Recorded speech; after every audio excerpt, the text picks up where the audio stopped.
Welcome back to another Spotlight session of Single Mom's Guide to Life Spotlight Mentors. I'm Trevina Broussard, the founder of Single Mom's Guide to Life, and I have with me today Gigi Marie.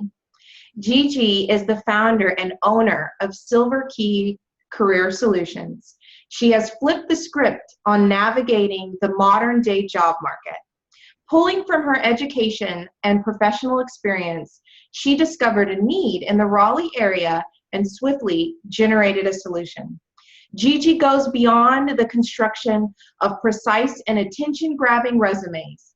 Her passion shines through when she can help her clients hunt for job leads, create self-marketing strategies, prepare for interviews, implement effective networking techniques, and offer general career advice. She is incredibly thankful to have the opportunity to show her daughter how women truly can conquer any dream. Welcome, Gigi. That was a mouthful, and so bravo. I mean, it's a mouthful, it's a mindful, I'm sure it's a lifeful, but thank you for joining us today in this. Thank you. I'm honored. And when you say it and I hear it, I don't know how I'm like sitting here and not sleeping right now. Right. I mean, you do have a busy schedule, but you are doing such great work, which is why I'm so honored that you're here.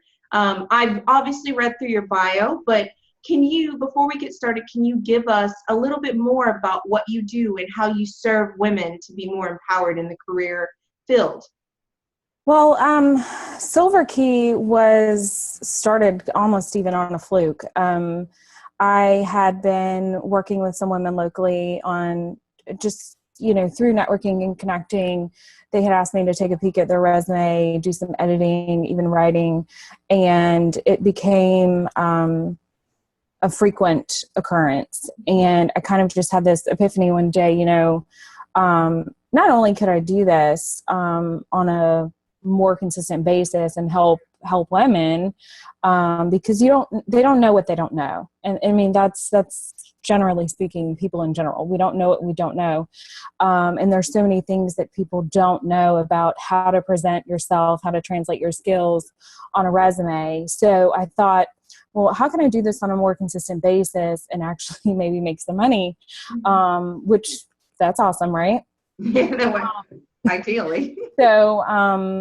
So anyway, Silver Key Resumes was born. I think a local mom actually reached out to me and said one night and said, "Hi, I got your name from so-and-so and I would love for you to take a look at my resume. I'm interested in hiring you.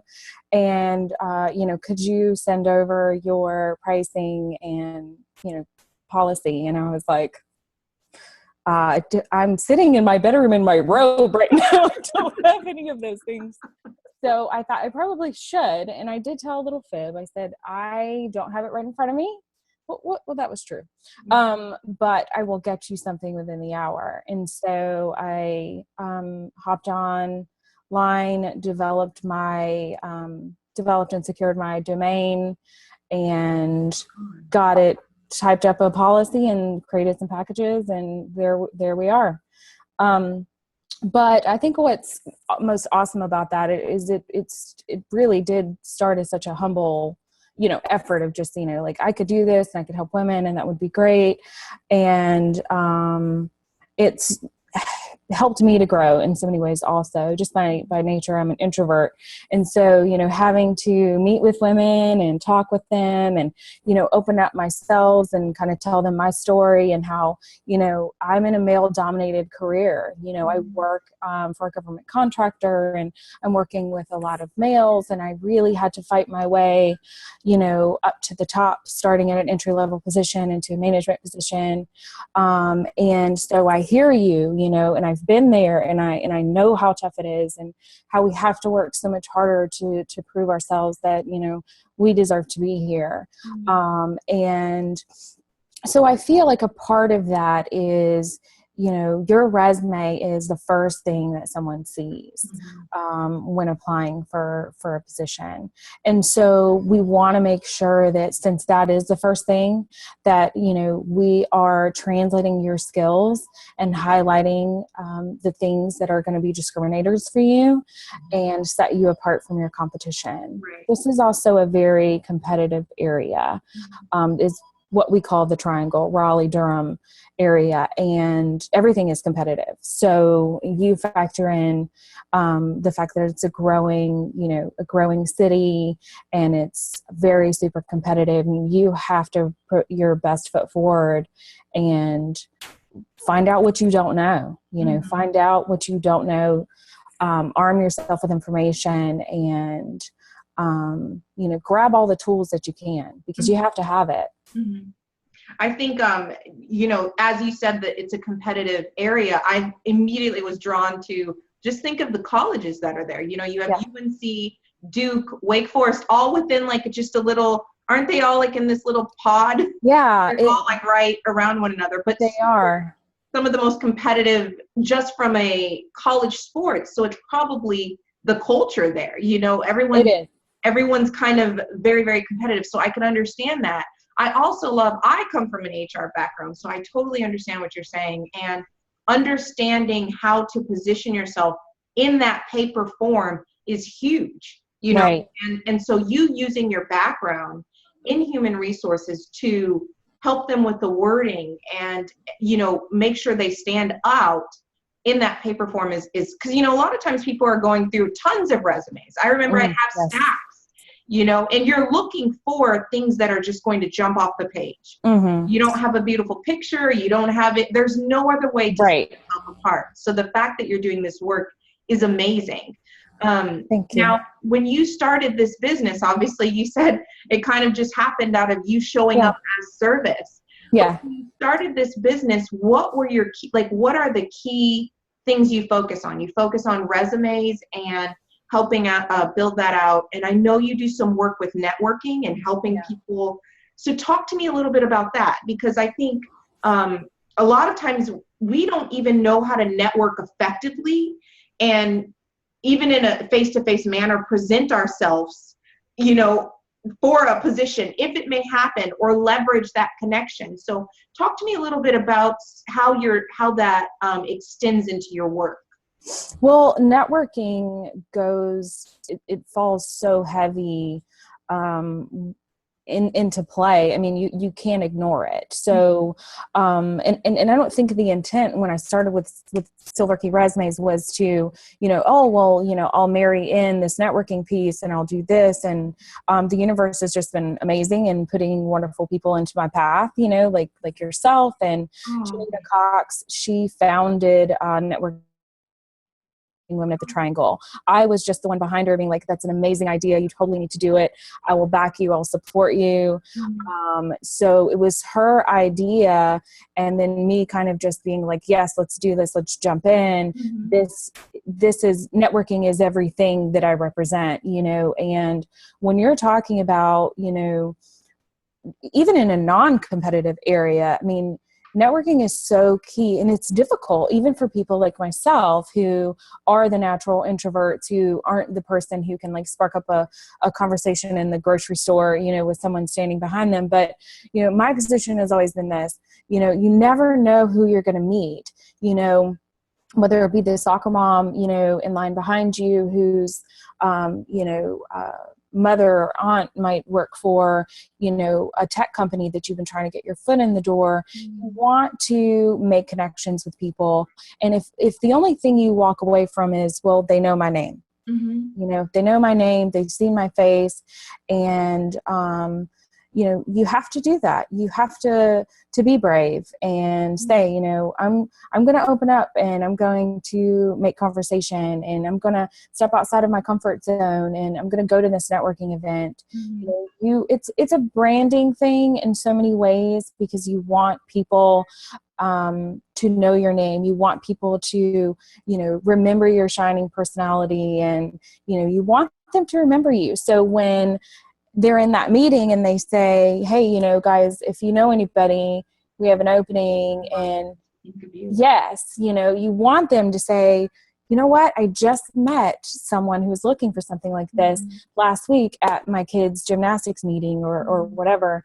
And, you know, you want to keep your business cards on hand. You want to keep it personal, though. You know, you don't want to get lost in this, you know, uber professional stuffiness, awkwardness. You know, we have a lot of women who come to us on the Networking Women of the Triangle page, and they say, I have an interview or I have to do this. And I'm great typically, but you know, when it's time to interview, I freeze up. And it's just like, the only thing I can tell you, outside of my advice is trying to find some mindfulness, whether that be through, you know, some deep breathing or meditation beforehand, and just trying to center yourself. But above all things, I think you just have to be yourself. You know, that's what it boils down to, because once you start working there, you're going to be yourself, right? Mm-hmm. So you want them to know who you are. Your genuineness is going to come across, you know. So if you look at it from a position of, you know, I'm sitting down with a friend having coffee and we're just having conversation, and I'm just going to be myself, you know, like I would in that situation. So I think you bring yourself to the table. You bring your best self to the table.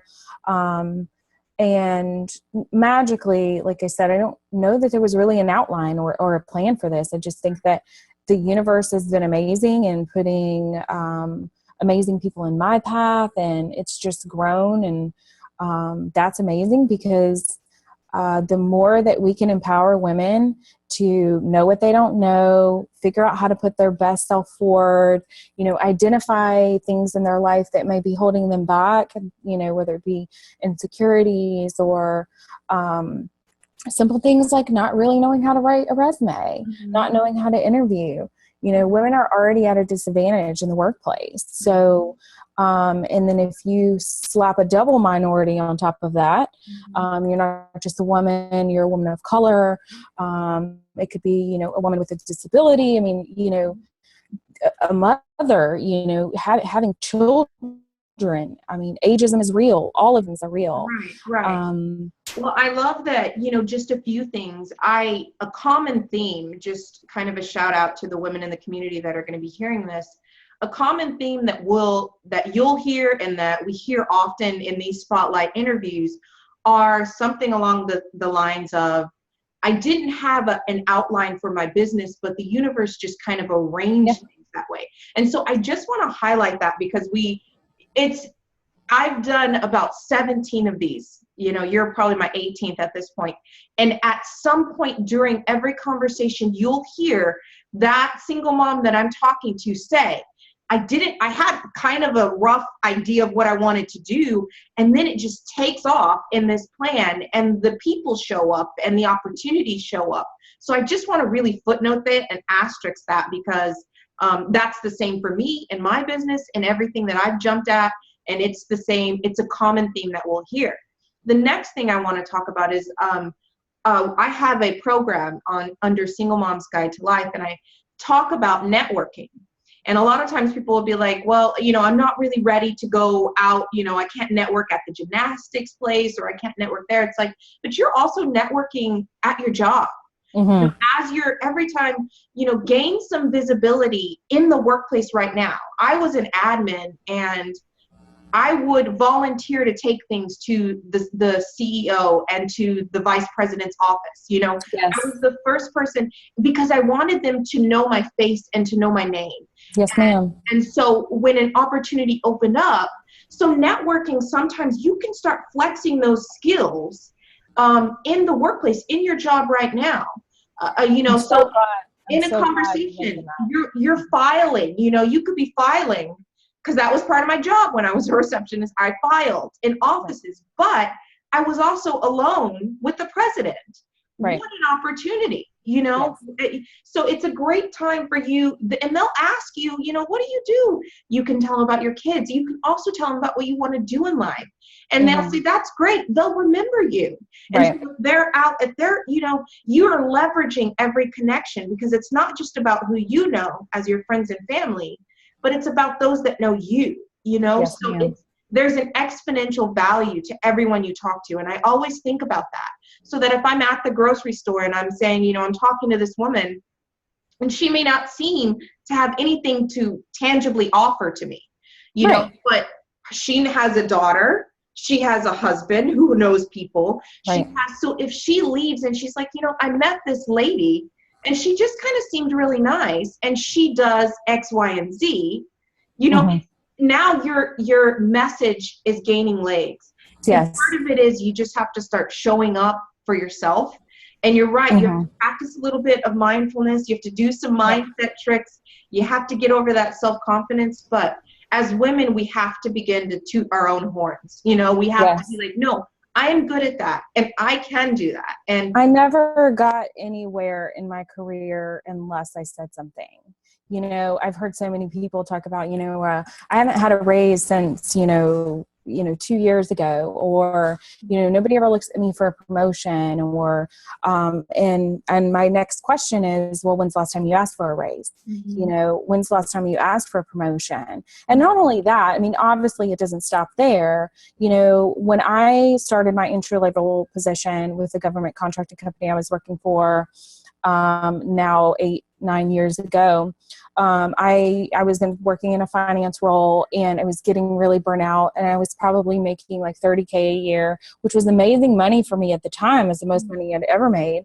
But I knew you know, I needed to be challenged more. I was being underutilized. I did want to make more money. I did want to grow. And I walked right down the hallway to the VP's office. And I said, hey, you know, let me know when you have some time. I'd like to talk to you. And I presented this plan, and I said, look, you know, I feel like I'm outgrowing my position. I'd like to start a big thing people can do is just ask, you know, where can I cross train? You know, where do people need help? You know, do they need help over there in contracting? Do they need help over in, you know, the IT department? You know, wherever your interests may lie. And even in some cases, even if you have no interest in that, you're showing that I want to do other things. It builds value.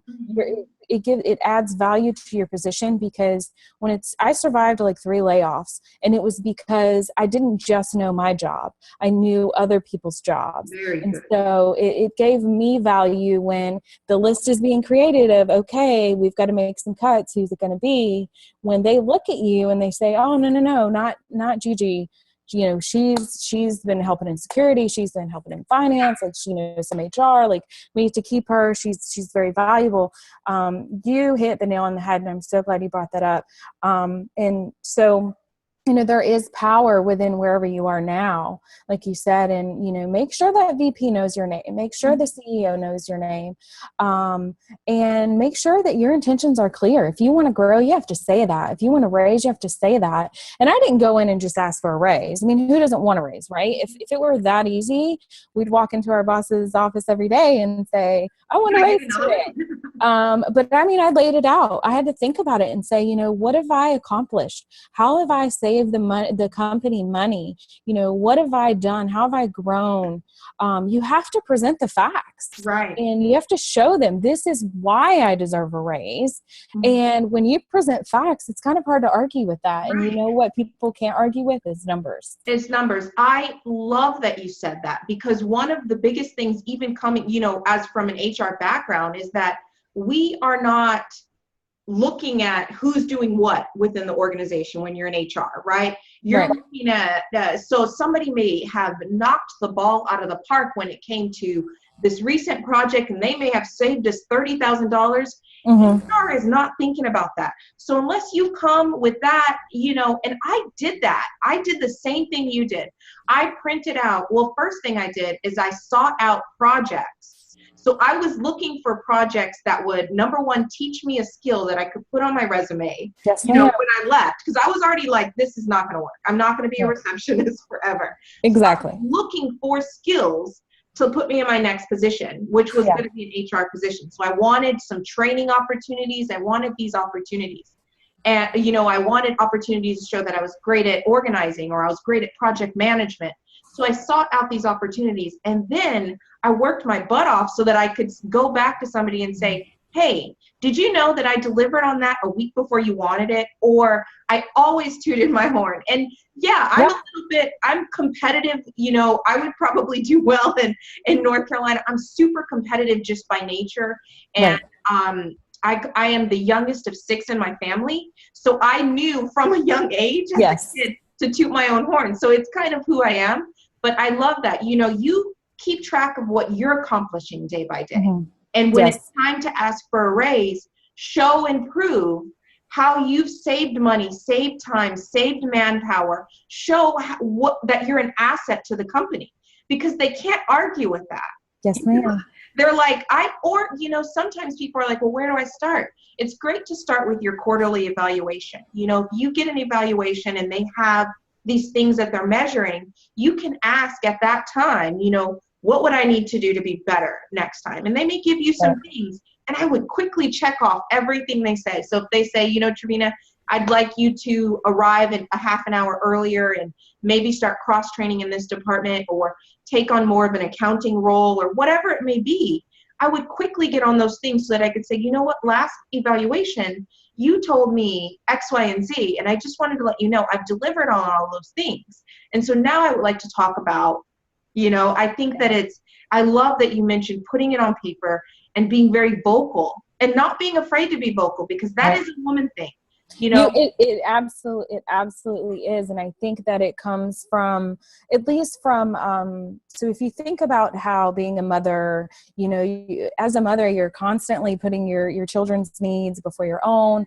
If you have a significant other, you know, you're always considering their needs, you know, but I think it's just ingrained in us almost that, like, you know, what I need doesn't matter. What I need isn't important. It's not about me. And, you know, you have to find that voice. And one of when I was making some notes before our call today, I said, you know, if I can slide in finding your identity outside of being a mom, I wanted to. And I think this is a good segue for that, is, you know, yeah, yes, you're a mother and it's amazing and it's a gift. And, you know, I would do that over anything. You know, being a mom is the best thing ever. But finding your identity, who am I outside of mommy? You know, who am I I outside of a mother? And for so long, I struggled with that. I love, love, love that you mentioned that. I love that that was in your notes for today. Another theme that you'll hear from a lot of these women that have gone on to show up, and the universe has provided them these tools to create their business or launch their network or whatever it may be, is that they will say, I had to learn that I was more than a mom. My validation came outside. And being a mom is extremely validating. But the myth that we're taught as mothers is that that child will be 100% of your identity, that your job is Yes. to nurture and hover Yes. over this bubble thing, you know, like, and it's not true. You know, Right.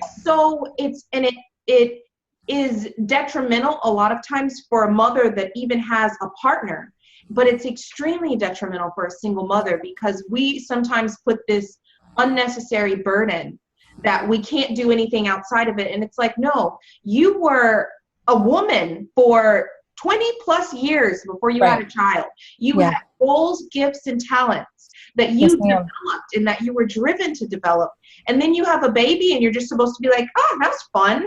You know, I went Right. to college, I graduated valedictorian, I did this, this, and this, but I had a baby, so I'm just going to be a mom. It's Yeah. like, no, you are so divine and you are so magnificent that you can have both. And Yes. you can be, part of you will be extremely nurtured with being a mom, but you still have gifts and talents that you can offer up. And you're right, it's your job to find your identity and to And find sometimes you have to present that when in a way that you almost have to show how it's beneficial for the children or for the child. And that's what I think of, you know, is, you know, I'm raising, I have a girl, Marley. So I'm raising, she'll be 7 soon. oh, Marley. So I'm raising this beautiful child, and, you know, who I have all these hopes and dreams for. And, you know, part of that is to be what I want most for her is I feel like what you and I and so many other women are trying to grab a hold of is that self-sufficiency, but in every aspect of your life, in financial and spiritual, in friendship and love, like, you know, you want to have that self-sufficiency. And so another way to convince yourself, if you need it as a mother, that this is okay is, you know, you are the example, you know, and I want Marley to know that. I want her to look at me and be proud and all those things. But most of all, I want her to walk away from that and say, you know, I've seen my mother, you know, work hard. I've seen her do things that bring her joy in her life, whether it be hobbies or, you know, being a businesswoman makes me happy, you know, and I want that for her. So if you need that extra convincing that this is good and this is how it benefits your kids, because it really does, is remember that you are setting the example. And of course you want that for them. You want them to be self-sufficient in all things. So be the example. I love that. I so am, you know, I don't think children come into this world or choose you as their mothers so that you can be held hostage for the rest of your life. You know, like no child comes into life thinking, great, I have this mother and she can now do nothing else with her life. You know, children come in wanting to have their own life, and it's our job as their guardian, obviously, to put them in the best position to thrive and to launch and reach their potential. But it's also still our job to reach our potential. I love that. I think that often with my daughter, you know, on the days where I told somebody the other day, at least once a month, I'm like, what the hell am I thinking? You know, like, this is crazy that I think I can do these things, you know, even though I'm doing it and I have been for 3 years, it's still like, are you crazy? Every time a new idea, I'm like, are you crazy? I'll still do it. But, you know, I of course, my daughter, and I'm like, what would you tell her? You know, when I was in an abusive relationship, I said, what would you, my baby was tiny. And I'd say, if my daughter came to me and she was in love with a man that treated her the way her father treats me, what would I tell her? And I talked to myself through the entire time the way I would talk to my daughter. Yeah. Because you would never, if you want your daughter to achieve something, you have to be it first. Yeah. You know, I love that. I love that.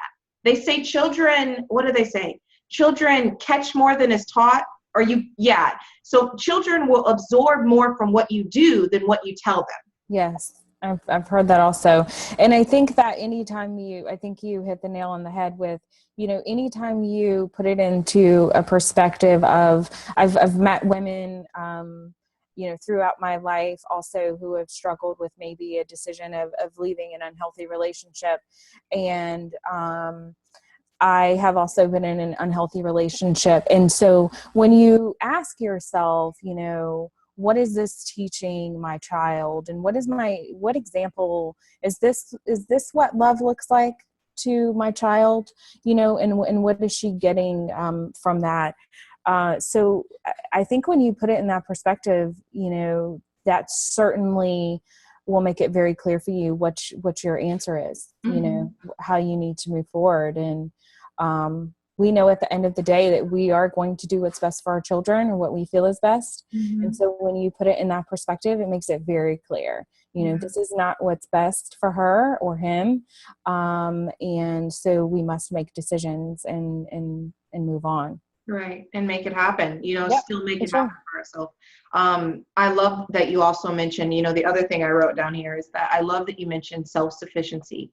I was not raised that way. I was actually raised that a woman should allow a man to kind of be the breadwinner and to wear the pants and all of these very antiquated ideas. I'm wearing pants today. Yeah, no, I kind of, well, actually, I really do like skirts, but I wear the pants figuratively and as right now. But, you know, just, I was not raised that way. But that allowed some other person to have power over me. And so self-sufficiency, both spiritually and mentally and financially, and having this power that you can do and you can create is so important. Right. So I know we're just close to wrapping it up. Before we wrap up the call, can you tell me how people can get a hold of you and work with you? For sure. So our website will be live. I believe our date was, and Elise isn't right here. She's, I can't do anything without Elise. She's good. She's good. It's actually supposed to be live by the 29th, which is Monday. We are just tightening up some things on there and going to do a couple test runs, but it's www.silverkeyresumes.com. You can email me if you would like, silverkeyresumes@gmail.com. You're more than welcome to come and take a peek at our website, Facebook group, online, Networking Women of the Triangle. If you Google that, you should be able to find it. Lots and lots of wonderful, amazing, well-connected women there who, spend their time to, encourage other women and answer questions. And there's several subject matter experts on there. So it's not, I don't run the show there. I'm happy to chime in if I feel like I might know what I'm talking about. But, there's several subject matter experts there who are ready and willing to answer questions and offer support. Okay. I will include these links on your underneath your bio on your profile page. So anybody that's wanting a quick link can go ahead and hop onto her profile page. And I thank you so much. And I commend and I'm so grateful for the work you're doing and how you stepped up in your active service. And the feeling is mutual. You are doing amazing things, and I am so glad to be able to connect with you and have some time chatting with you. And I'm hoping that you and I are going to be able to do some awesome things. Girl, we are sisters. I hope you'll come back too and talk with us and again, in another jam sessions, I'm calling them. And so come back and we'll talk about, whatever. We'll dive into whatever subject you want to, but it's been an honor, a pleasure. I'd love to. So good to see you in person. Again, I'm going to steal your hair. I'm going to steal your hair. Thank you, Gigi, for your time. I'll be in touch. Thank you.